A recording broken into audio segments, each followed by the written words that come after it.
Andrejs Mediņš, Zemgales zemies mācos. Priesteris Andrejs Mediņš ir neparasta dedzīguma cilvēks, kurš līdztekus citām garīgās kalpošanas aktivitātēm izveidojis Kalna svētību kopienu, atkarībās nonākušo rehabilitācijas komūnu Bruknes muižā. Paralēli tam jau 5 gadus tiek celta baznīca, un šobrīd Bārbels skolā tiek veidota jauna tipa mācību iestāde – Jauno tēvu skola.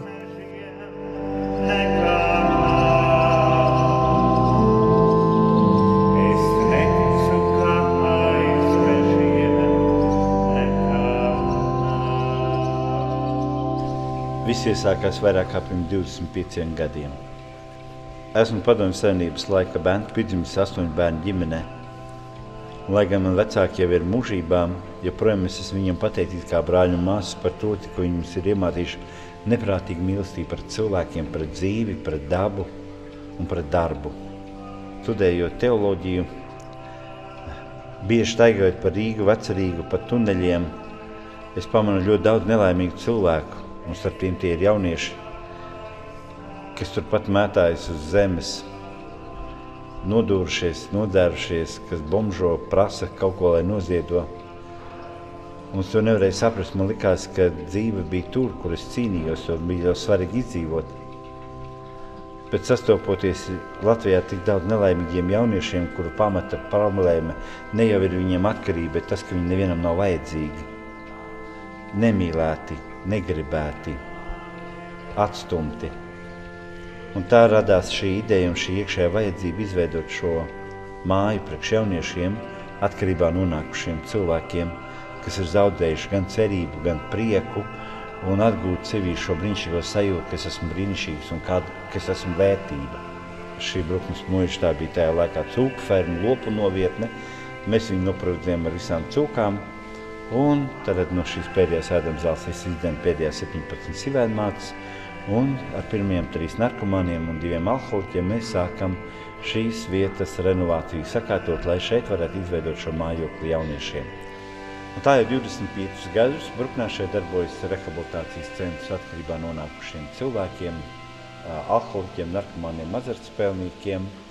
Un šobrīd esam atvēruši un iegādājuši vēl vienu brīnišķīgu lielu centru, kas ir bijušais ieslodzījuma cietums vecumniekos, kur esam izveidojuši pansiju veciem cilvēkiem un ģimenēm ar bērniem krīžu situācijās. Un šobrīd kopiena ir atvērsta arī durvis vēl vienai brīnišķīgam projektam Bārbeles skolai, kur izveidosim pirmo aviācijas skolu puišiem ar Montessori programmu. Tad viss, ko mēs redzam, ir paša roku darbs.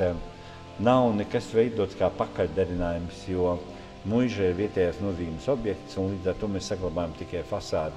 Iekšpus tās ir mūsu sajūtas par mūsu dzīvi, par mūsu iespējām, par mūsu spējām un par mūsu vajadzībām. Katrs cilvēks mēs esam dabas daļa ar savu sākumu. Un es domāju, ka šodienā ļoti daudz sabiedrībā tieši jaunieši un bērni cieši no tā, ka viņi ir atrauti no dabas, viņi ir atrauti no dzīvības, viņi atrauti no dabiskuma, no dzīvā, reālā. Un kopienā tāpēc tā ir vēl viena svarīga lieta, ko mēs izdzīvojam, tā ir zeme. Zeme, kurā mēs augam, kurā mēs audzējam, kurā mēs paši pieaugam un augam pieredzē. Visi pamatā roku darbs.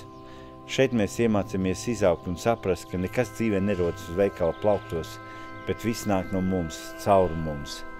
Mēs katrs esam šīs te dzīvības un sākuma iesākums.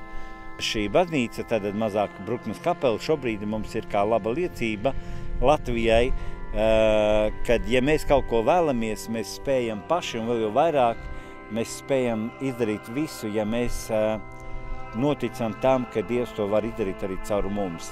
Tad patiesībā mums nav jāmācās būt atkarīgiem no Eiropas, mums nav jāmācās atkarīgiem būt no pasaules, mums ir jāsaprot, ka pasaule ir atkarīga no mūsu mīlestības. Un šis ir viens brīnišķīgs projekts, kas stāv mūsu fonā. Turpat arī redzam blakus apostoļu skulptūras, tos arī veido kāds no kopienas puišiem, bijušajiem.